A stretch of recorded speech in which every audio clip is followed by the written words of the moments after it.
Thank you very much, Yutetsu, for agreeing to give a Build a Cell seminar, and you can get started. Okay, thank you very much, Kate. So thank you very much for inviting me to this Build a Cell seminar series. I'm very happy to share our recent work about artificial cell to the people of Build a Cell community. Okay, so this is my title of my talk, and I want to oops. Okay, so let me introduce about myself quickly. So I'm Yutetsu Kuruma, a researcher of JAMSTEC, a Japan agency for marine art science and technology.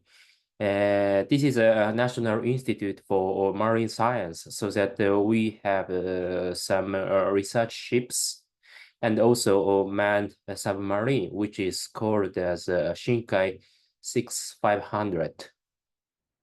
Okay, so since my PhD course, I am working with a cell-free system. It's a pure system. Then after finish my PhD course, I went to Rome, Italy for 2 years as a postdoc in the project of artificial cell and original life. Then I come back to Japan and I continue the cell-free work and artificial cell research in Japan. And from 2019, I got the current position and I am organizing a research team as PI. Okay, so my research interest is how to make a living cell in laboratory. So this is same as the creation of life. And for many years, people were dreaming to create life by our hands, such as, the homunculus by an alchemist or the Frankenstein story. So unfortunately, no one has succeeded to create life. I believe so. But in 2016, Craig Venter Institute succeeded to create a completely artificial genome that is functional inside a mycoplasma cell. Here, I want to emphasize it is becoming a reality, the creation of a living cell by using the cutting edge technologies. So the Benta Institute created the artificial genome so that the next challenge is to create the cell itself from non-living materials. So this is just like the making hardware of the computer. So we need both hardware and software to use the computer. So now it's time to create the hardware of the living cell. So in such context, we are trying to make an artificial cell by assembling the molecules and genes and get them together inside the lipid membrane vascular. I said no one has succeeded to create life, but there's one exception, which is the RES environment. It is obvious that the first cellular life had emerged in non-living environment on the Earth. And therefore, the study of artificial cell is strongly related to the original life study. So maybe the first cell we can create is very simple and very fragile that can barely survive only in the limited condition in the laboratory. The such cell form may be very similar to the first cell that emerged on Earth. So for this reason, I think it is very important to imagine how the cells emerged in Aria's environment during we are making the artificial cell in the laboratory. So I would like to also talk about the definition of life. There are some accepted definitions for life, such as genetic information and membrane boundary and the metabolism. But Francesco Varela and Umberto Maturana have proposed an unique theory of life, which is called as autopoietic theory. To explain what is autopoietic is a bit difficult for me, so that I put a very simple cartoon here. This is made by my friend Pascal Stano. And it shows that there is a boundary here. It's written by M. I think this is this means a membrane. And each and the substrate A are incorporated from outside to inside of the membrane, and then convert to the M. M is a part of itself. And then in order to make this M, the system need this cyclic reaction. And also the incorporate of some energy or substrate, and also the exhausting the wasted material. So according to Barrera and Maturana, this is the essence of living system, and I think it is important for the creation of artificial cell research.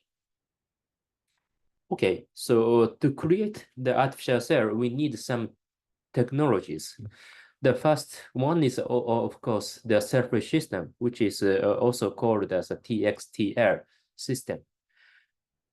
And in our case, we use the pure system, and the pure system is composed of 36 kind of purified enzyme, which is related to the transcription and translation.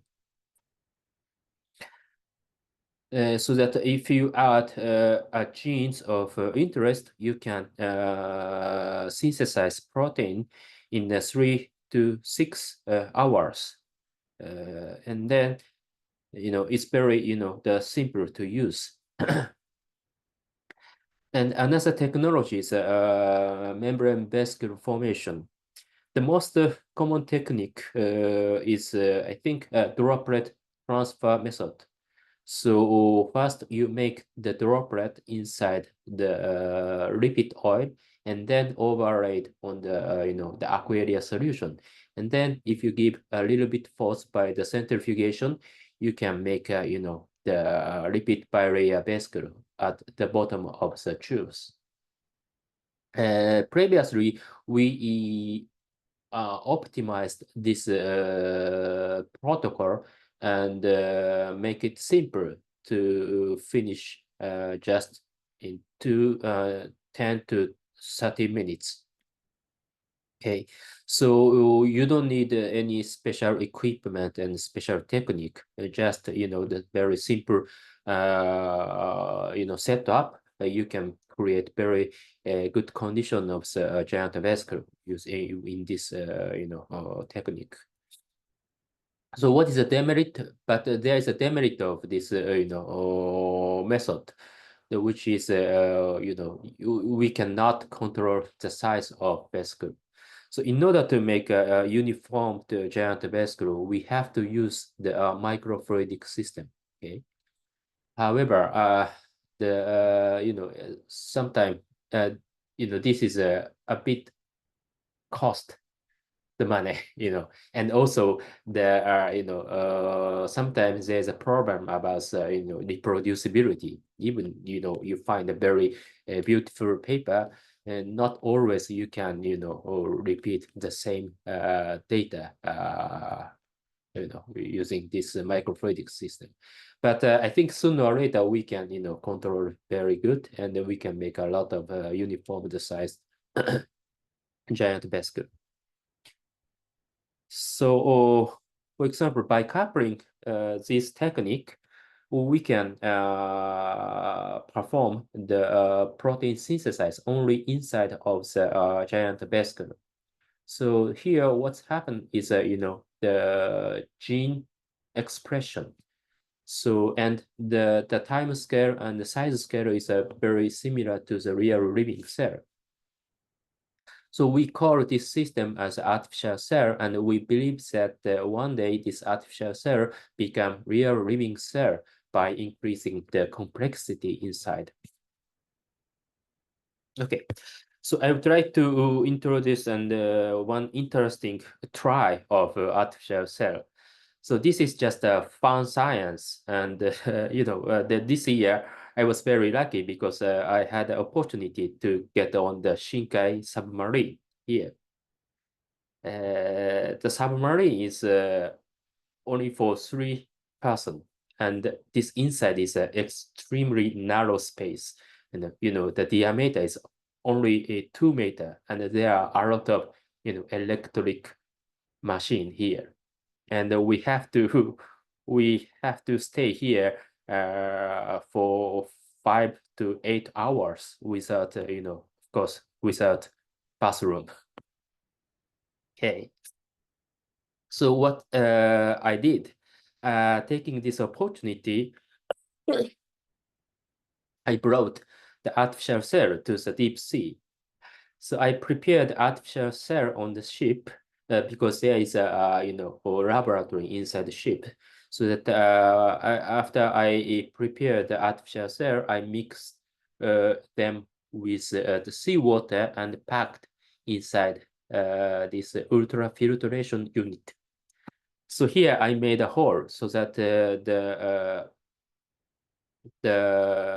environmental seawater and high pressure can access to the sample. The sample is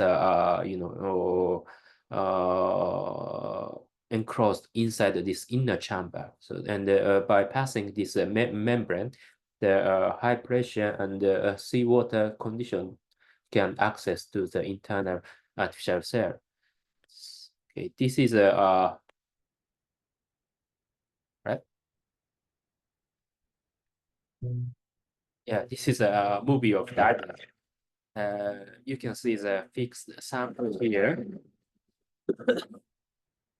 and also sponge door. And I used this door as an indicator of high pressure. I think you can see the shrink of this sponge door.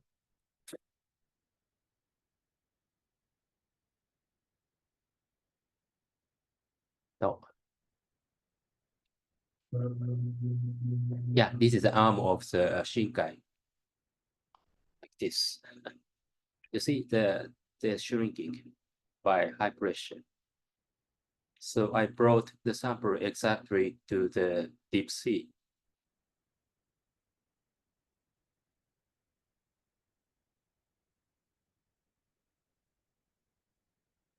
And getting dark and dark.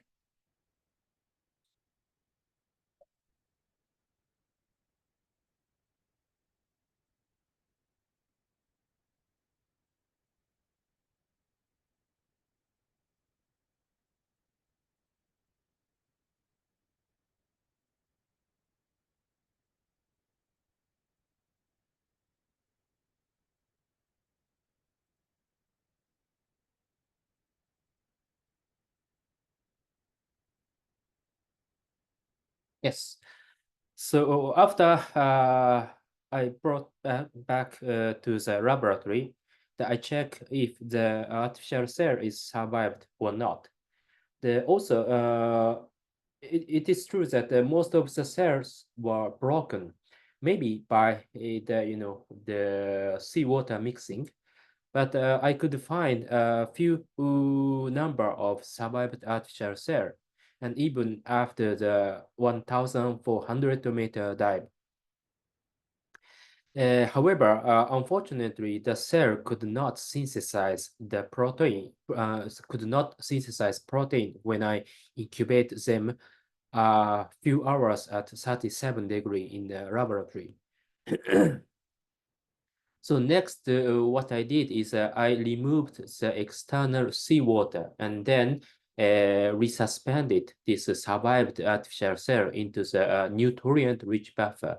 Actually, this nutrient-rich buffer is almost the same condition like the pure system buffer. Okay, so after a few hours incubation, we could observe the GFP synthesizing artificial cell like this. Okay, of course, most of cells could not show the significant GFP, but some survived cell shows, such, beautiful green color. So we concluded that the translational machinery did not leak out even in the deep sea, a high pressure, and maintained the functional state. However, some important component for the protein synthesis, maybe they are not protein. Some component leaked out when mixed it with seawater. So that therefore the cell could not synthesize a protein in seawater condition. So we are thinking to overcome this problem by modifying the lipid composition of this artificial cell, or or filling some hydrogel inside the artificial cell. And also we performed another experiment on land, which means a high pressure experiment. We prepared the artificial cell and set inside the syringe with cap like this. And then we put it inside a high pressure instrument and gives a pressure and keep the warm at 37 degrees. After a few hours of incubation, we observed the artificial cell. As you can see, the artificial cell could synthesize the GFP even under the 40 megapascal pressure. Okay, like this. However, in the 80 megapascal pressure, most of the cell could not synthesize protein. Only the trace amount of protein are detected. Okay, so this 40 megapascal is almost the same to the 4,000-meter deep sea, and so that the next our try is we bring the artificial cell to this deep sea hydrothermal vent, and using this heat, we try to perform the protein synthesis inside the artificial cell. As you know, this hydrothermal vent is one of the possible birthplace of cellular life. So that this experiment is like homecoming of artificial cell. Okay. Okay. So next, let me introduce my previous work about the photosynthetic artificial cell. This is done by Dr. Samuel Berhan, who is doing the postdoc. Now he is doing the postdoc in the David Baker's laboratory. So this is the artificial cell, and the artificial cell can synthesize protein inside. And to do this, of course, they need energy. The energy inside the cell is, of course, ATP. So once you finish this ATP, the artificial cell cannot continue the protein synthesis inside. This is a kind of death of artificial cell. However, in the real living cell, they are producing this ATP from used ADP and phosphate. So in the mitochondria, there is a lot of ATP synthesis, and actually they are producing this ATP. However, before driving this ATP synthesis, we have to generate the proton gradient like this. So to make a proton gradient, usually the cell is using respiration system and the photosynthetic system. However, they are very, complicated membrane protein, a lot of membrane protein system. So it's very tough to reconstruct everything. So that we focused on the bacteriodopsin here. Yes, the bacteriodopsin can pump the proton to the other side of the membrane. So this protein is containing inside the retinal, so that the light change the formation of this retinal and then start the proton pumping activity. So that the idea is if you couple this ATP synthase and the bacteriodopsin in a single, small riposome, maybe we can make the photosynthetic artificial organella. So in order to make this artificial organella, we purified two proteins, bacteriodopsin and ATP synthase, and then we made this, proteoriposome. The size is very small, just 100 nanometer. And if you give the right to this organella, you can produce, the ATP like this data. Okay. Here we tried several, the ratio of the bacteriodopsin and ATP synthase.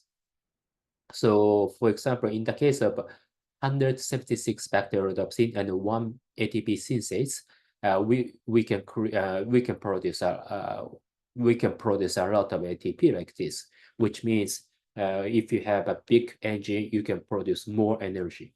Okay.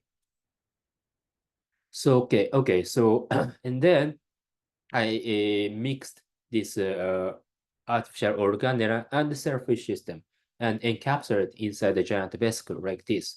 The trick is if the organella can produce ATP, this ATP are used for the reaction of tRNA aminoacylation. For this reaction, they need ATP as energy. So this aminoacylation is very important for making the protein. So we set up this artificial cell and gave the light like this. And after a few hours incubation and light, we could observe the protein synthesis inside artificial cell like this. This is exactly same artificial cell, but without light.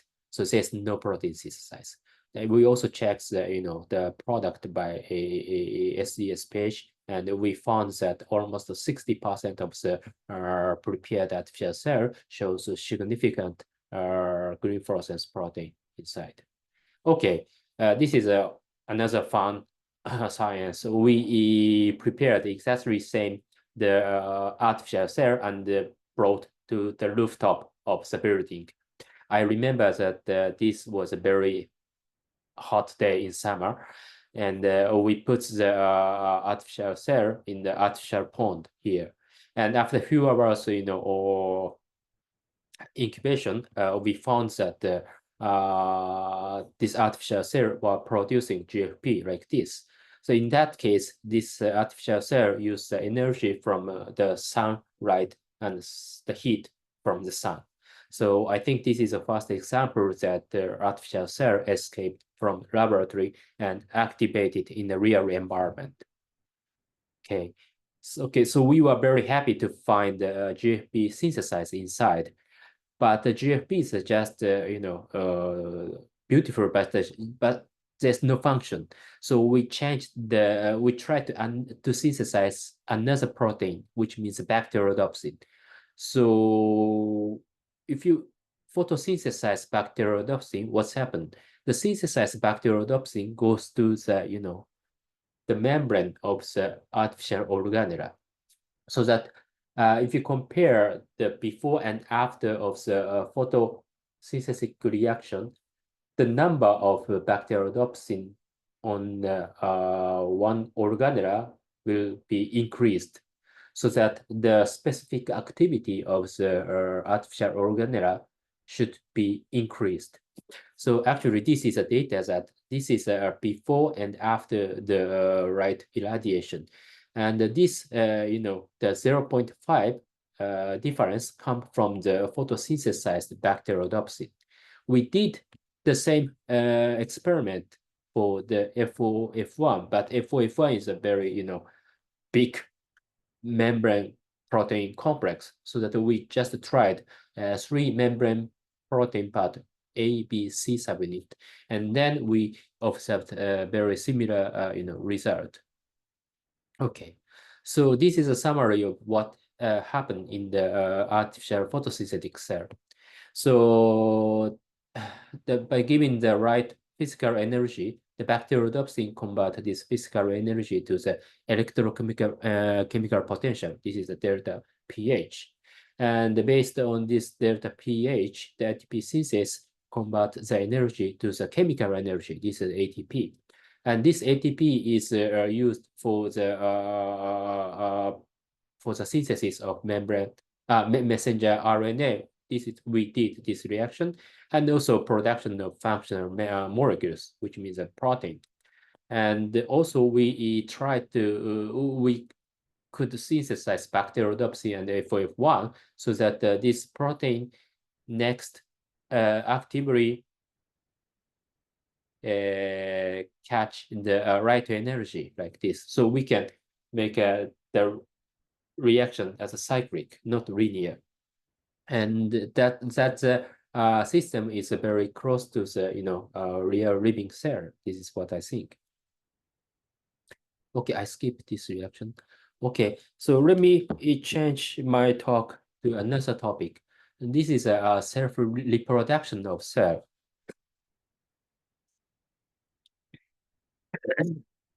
One of the big challenge of the current artificial cell study is how to, build up this self-reproduction. And actually, this is very difficult. However, we can classify it in the two parts. One is a cytosolic reaction, and another one is a cell membrane reaction. In the cytosolic reaction, maybe the components of this artificial cell have to be reproduced inside in the cytosolic components. This is just like a production of pure components by pure system. Okay, and some people are working in this topic.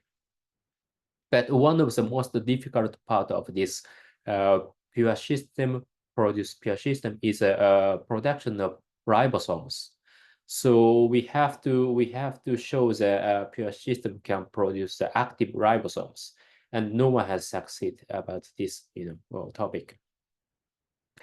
And of course, the copy of the genetic information, genome information, is also important.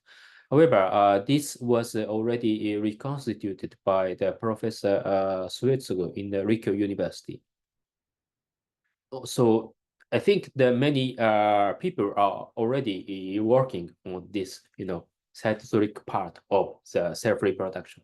However, only few people are working on this cell membrane part. So for the cell membrane part, the self-growing of cell and division into more than 2 cells, and also distribution of genome to the divided cell. These are very important for the self-reproduction, and the reaction is very dynamic. So here we are focusing on this self-growing cell. Okay, so in order to make a self-growing cell, we started very simple calculation. So starting from the mother artificial cell, this artificial cell have to be 2 daughter cell, keeping the exactly same size or more than the original size. So in order to accomplish this reaction, the mother cell have to produce a new phospholipid molecules using this internal volume. Okay, so by the calculation, we found that if the artificial cell has a 30 micrometer size, and that case, at least 1.0 millimolar phospholipid have to be produced, produced using the internal volume. So less below 1.0, that this mother artificial cell become more shrink and shrink in the daughter cells. So that this is that dead end of the artificial cell generation. So that I put the in the target concentration 1 millimolar of phospholipid and try to build up the artificial phospholipid synthesis reaction. Okay, so actually there's a lot of previous study, and one is mine. So this was 2009. I was working in the Luigi's laboratory in Rome, and he gave me this theme to me. And what I did is we encapsulate the pure system in a very small vesicle and try to synthesize the two membrane protein that can catalyze the phospholipid synthesis. My technique was very poor, and the pure system productivity was not very high like the current pure system, so that we could detect the new phospholipid production like this, but we could not measure the productivity. Maybe the productivity was just the trace amount. Okay. But after the few years, the Professor Daneron's team brushed up to this research, and actually they produced more membrane protein enzyme and produced several types of phospholipid inside a giant vesicle. However, the productivity was still not very high. They said that in the paper, they said the less than 30 micromolar. We need 1 millimolar, so we need more, productive system. So why it's so difficult to produce, phospholipid? Because in the case of mine and Daneron, we both use the acyl-CoA as a donor of the fatty acid. Okay, and but if you look at the structure of acyl-CoA, this part is the fatty acid, and this part is a CoA, so that this is half lipid. Okay, so that if you add a lot of this, even you add a lot of this acyl-CoA into the reaction mixture, most of them goes to the formation of aggregation body or some micelle structure, and only limited amount can be used as a the substrate of the phospholipid synthesis. So that I think that as far as using the acyl-CoA, we have no chance to increase the productivity of lipid synthesis. Okay, so what's happened in the living cell? They are very smart. They are producing the fatty acid and then phospholipid. Okay, the production of fatty acid is done in the cytosolic site, and the phospholipid is at the membrane side. And starting from the water-soluble molecule, they produce the new fatty acid in the cavity of the protein. This is an acyl carrier protein. And then after the elongation of the carbon chain, this protein bring the new fatty acid to the membrane side and pass to the partner protein. The partner protein is a PLS X and Y and C. And they convert this fatty acid to the phospholipid and then integrate into the cell membrane. So by this way, the fast fatty phospholipid, phosphatidic acid is produced. Okay, very rational system. Okay, we have to synthesize a fatty acid. So, but fortunately, this fatty acid synthesis pathway has been already reconstituted by Khosra's team in 2011. So we followed this paper, So we purified every, the fatty acid synthesis enzyme. This is called the FAS, or fatty acid binding protein, and then mixed everything with substrate in the test tube. And then we found that the system is the proteins enzymes are producing the fatty acid in vitro. Okay, the productivity was almost 200 micromolar. However, after many hours, optimization, we could not increase this, the productivity. Okay, so and finally we found the problem. This is a data that we tried to synthesize fatty acid in the presence of fatty acid. So in that case, more than 200 micromolar fatty acid, the system does not produce, fatty acid anymore. So this means that the fatty acid inhibit the fatty acid synthesis reaction. Why? And also we found that after the fatty acid synthesize, we found that aggregation of the proteins like this. So why this happened? Because the fatty acid itself is just like a surfactant, and this surfactant attack to the hydrophobic core part of the protein, so that this fatty acid synthesized protein break their conformation, and they cannot continue the functional activity. So that from this data we understood that the fatty acid is not enough. We have to synthesize very stable, more stable phospholipid. Okay. So this is the pathway of the phospholipid synthesis. After producing the new fatty acid in the cavity of a sugar carrier protein, this protein passed to PLS X, Y, and C. And by the function of these three membrane protein, they produce the new phospholipid like this.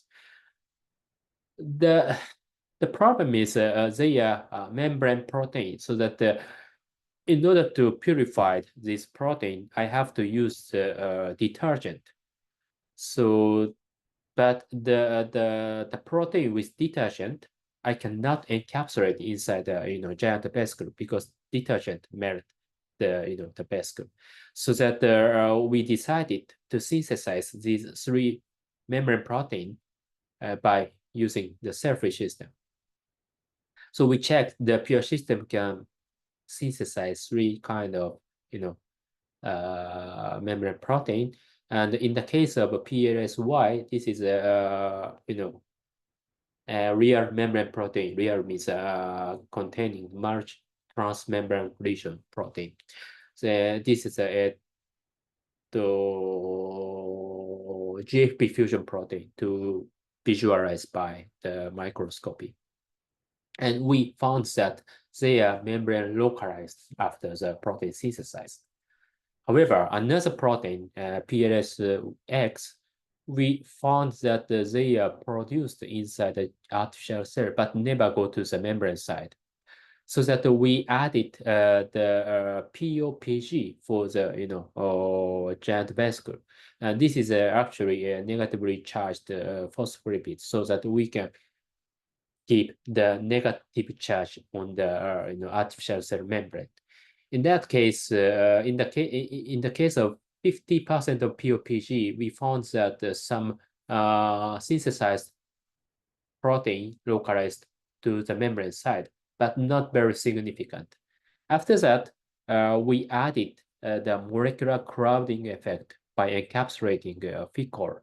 FICOR is a very the bulky sugar-like structure. So in that case, we found that some cluster formation of PLXX, and in the case of FICOR plus and 50% for POPG, we found very beautiful membrane localization of PLSX. So what's happened here is two kind of force. One is electrostatic interaction here, and the depression effect by the barking molecule, so induce a protein membrane localization like this. I think this is happened in the case of peripheral membrane protein.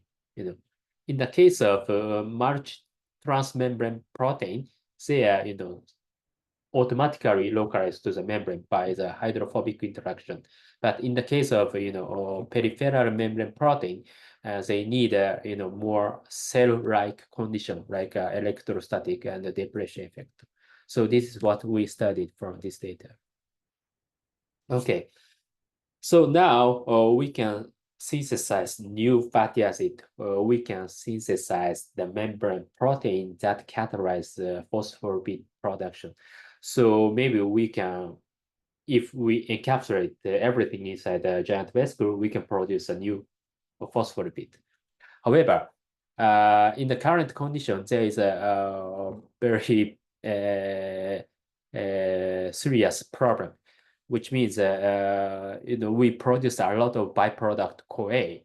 For example, for the synthesis of 1 millimolar phospholipid, we have to produce 18 millimolar CoA. And this will be a serious problem when we try to run inside the closed vesicle system. So that we decided to add 2 more protein. One is acetyl-CoA synthetase, and another one is acetyl-CoA carboxylase. So why? Because after used this CoA, we recycle this CoA to produce acetyl-CoA and malonyl-CoA. So we can make a circle here. So to do this, we purified new protein like this, and then mix everything mix everything, the selfish system and the fatty acid synthesis system. Okay, so now it's a time to encapsulate everything inside, and this is that designed the reaction. But before encapsulate everything, we have to check that these molecules never inhibit the protein synthesis inside. So that before encapsulation, we check if NADPH inhibit the protein synthesis of the selfish system. The result was terrible. We found that we cannot synthesize protein in the presence of NADPH. Actually, we need 8 millimolar NADPH for the fatty acid synthesis, but in that condition, pure system never synthesize protein like this.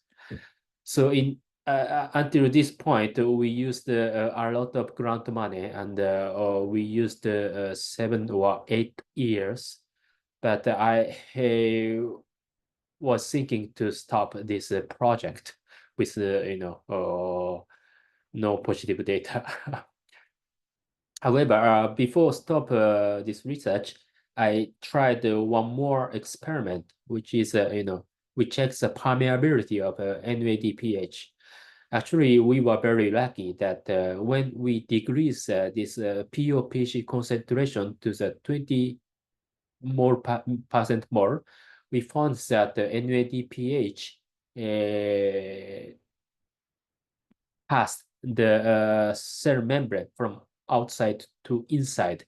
Of course, this is a passive diffusion, so that the speed is very slow. However, after waiting 90 minutes, we found that very significant process. This indicates that the NADPH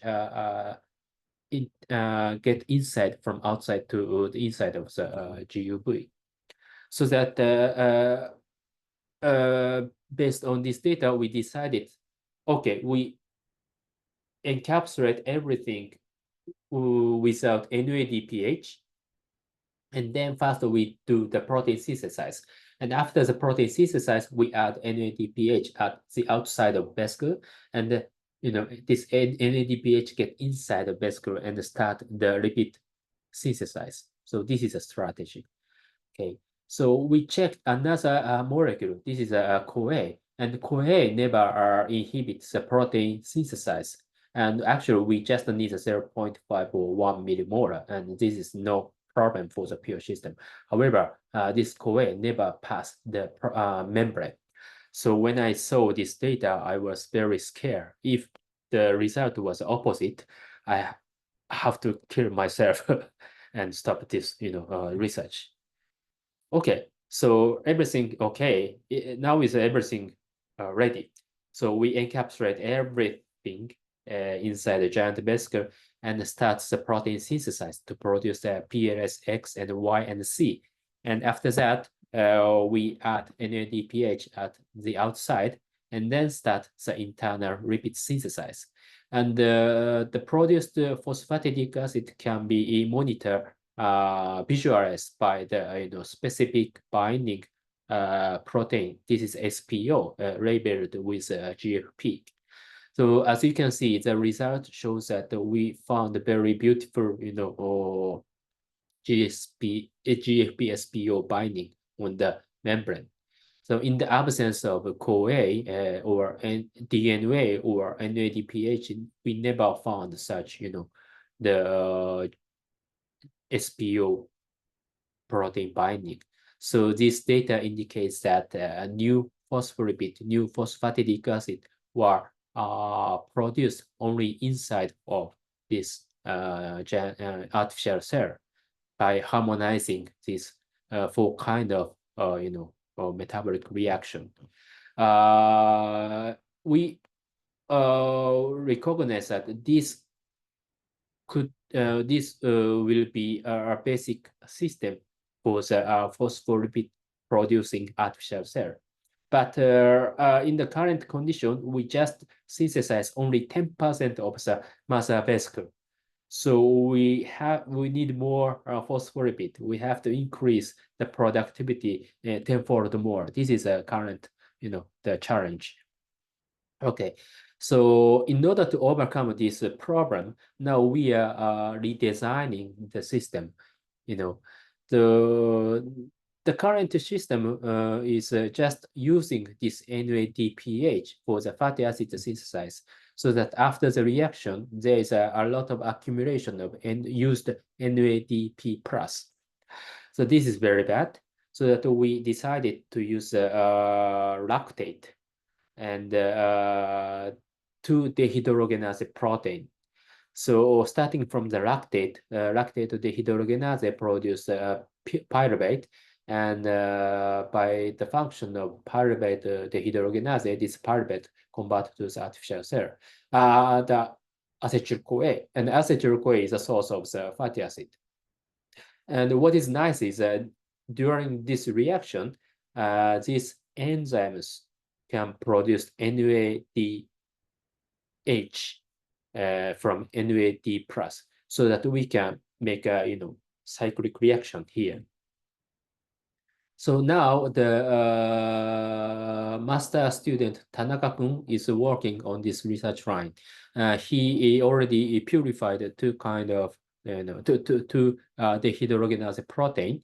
Actually, this pyruvate dehydrogenase is a very tough and huge enzyme composed of 3 substrate. But he also found that they are the active.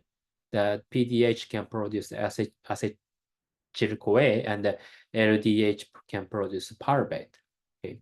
And he also tried to synthesize phospholipid from the pyruvate using this PDH enzyme.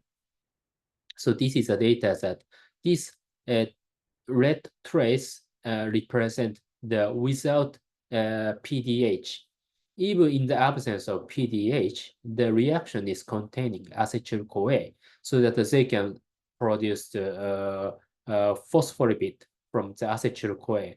However, in the presence of PDH can use a pyruvate to produce acetyl-CoA, so that this system can produce more phospholipid.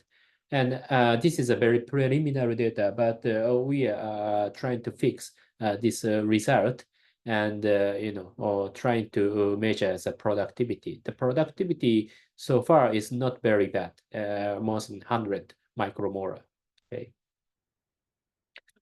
And what is nice is that phospholipids were synthesized from pyruvate while producing NADH. So maybe the next we have to start the reaction from lactate. Okay, so this is another challenge that is trying by the Dr. Gaku Sato. He joined my group from this December. And what he did is he reconstituted the glycolysis system and integrated into the pure system. So his next challenge is integrate this glycolysis system and the pure system, and also lipid synthesis pathway for the continuous phospholipid production. Okay, this is a summary of my talk. So the summary is phospholipid synthesizing artificial cell was built up. But so far, we just synthesize 100 micromolar phospholipid, and we have to improve this system tenfold more. So in order to this, what is our current challenge is energetically autonomous, which means the NADPH recycling system is required for the sustainable lipid synthesis. And also, after we create this system, we want to observe the morphological change of the artificial cell membrane. So what we learned during this research, we learned that fatty acid membrane cannot work with the protein because it breaks protein structure. So considering this fact, we can imagine that before emerging of protein or genetic code, the protocell have to get the stable phospholipid membrane. And after that, only after that, protein can emerge, protein system can emerge to make the modern cell. So actually, there's no cell that is making a cell membrane only by the fatty acid. So this is the reason.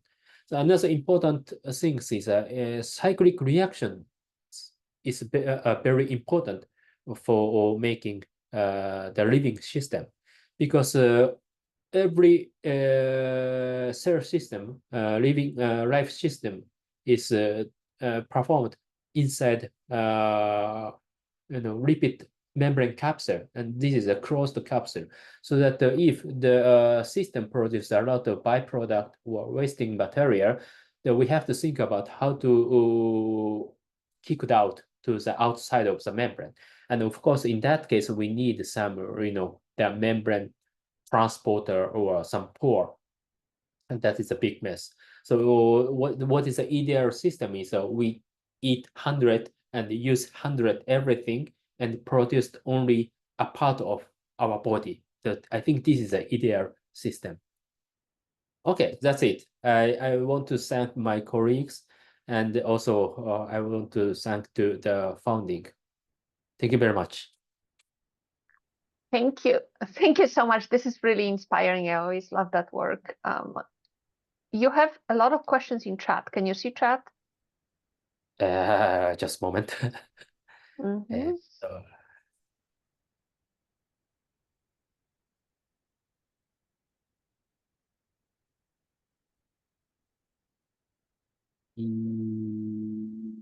yes. If you could read a question out loud before answering, that's going to help with the recording. Okay.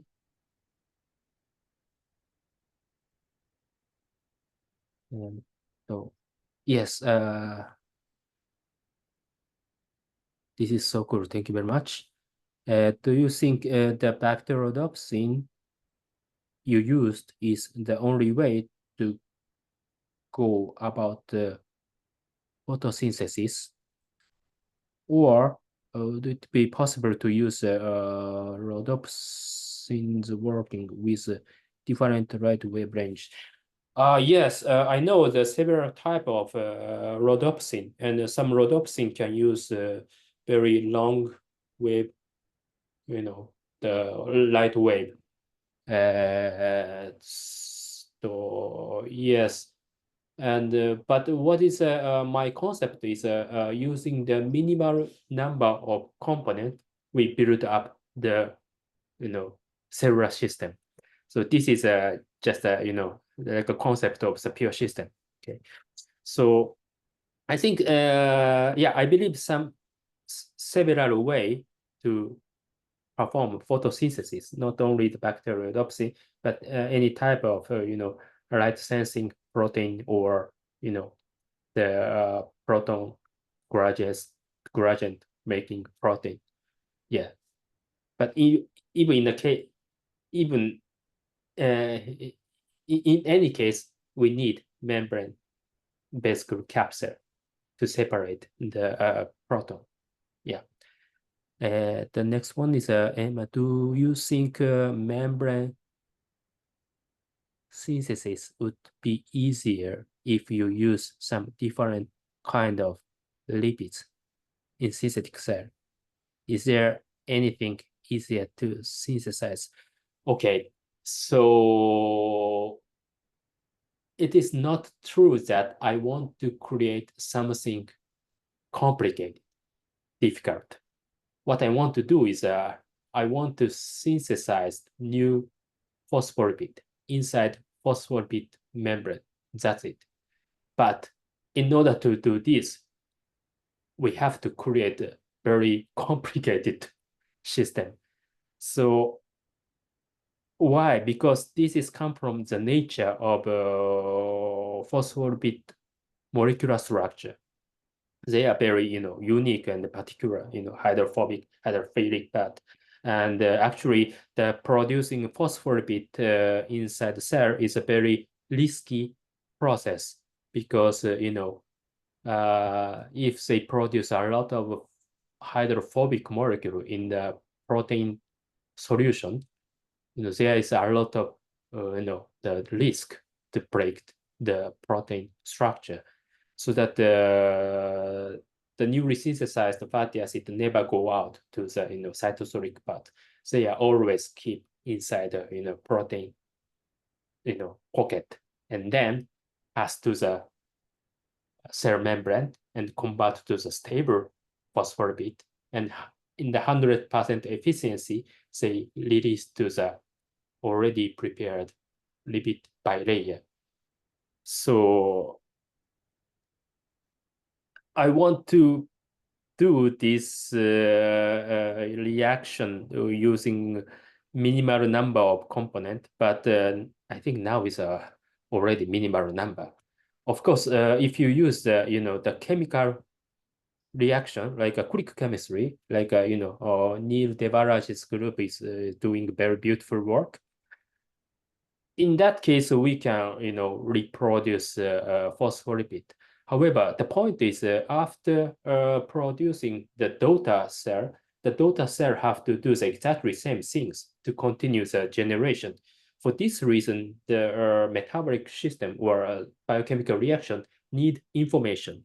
Okay, so of course you can use quick chemistry, but quick chemistry does not have genetic information, so that you cannot create, you cannot continue in the in the cascading generation. This is a problem. This is a the trick of the life system. Maybe I'm very bad explanation. Okay, so the last question is how does lipid synthesis in encapsulated membrane? How does in cell-free lysate compared to pure? I cannot understand.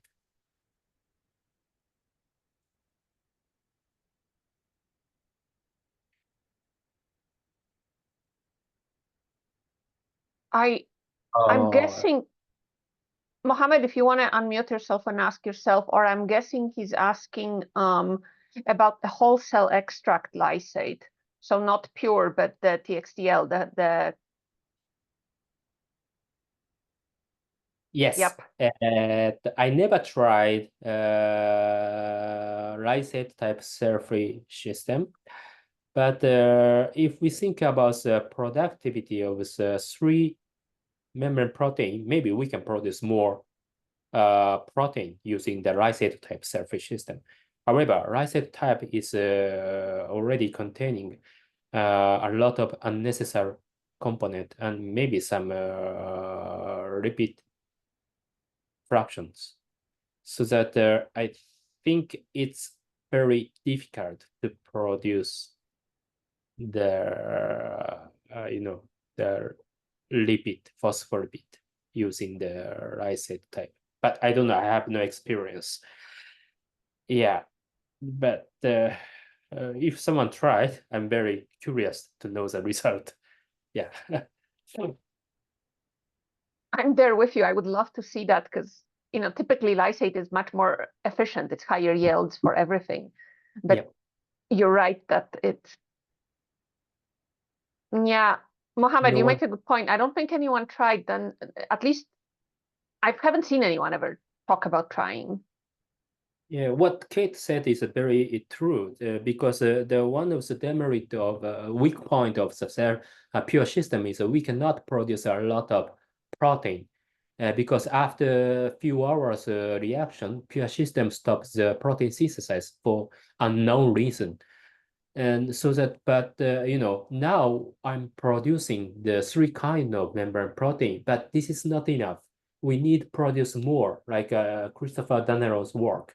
Maybe we need to produce 10 kind of membrane protein. And also we need to synthesize some membrane transporter to incorporate the, lactate or some glucose from the outside.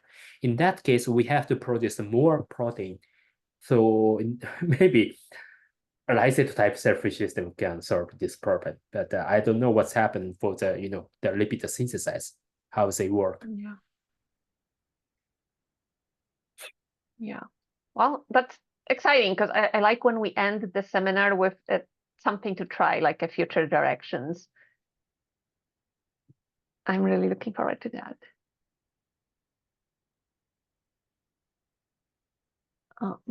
So Yutetsu, do you work with do you or any of your collaborators work with lysate, or it's all pure? No, we just use a pure system. So maybe if I have a chance, I'm very curious to use Yeah. yeah, lysate type. Yeah. Mm-hmm. I think we have a lot of chance to produce more good Yeah. lipid. All right. Thank you so much, and thanks everyone else. Thank you. And have a great rest of your Monday, and have a good night. Hope you can finally go to bed. I go to bed. Bye. Okay. Bye. See you. Thank you all.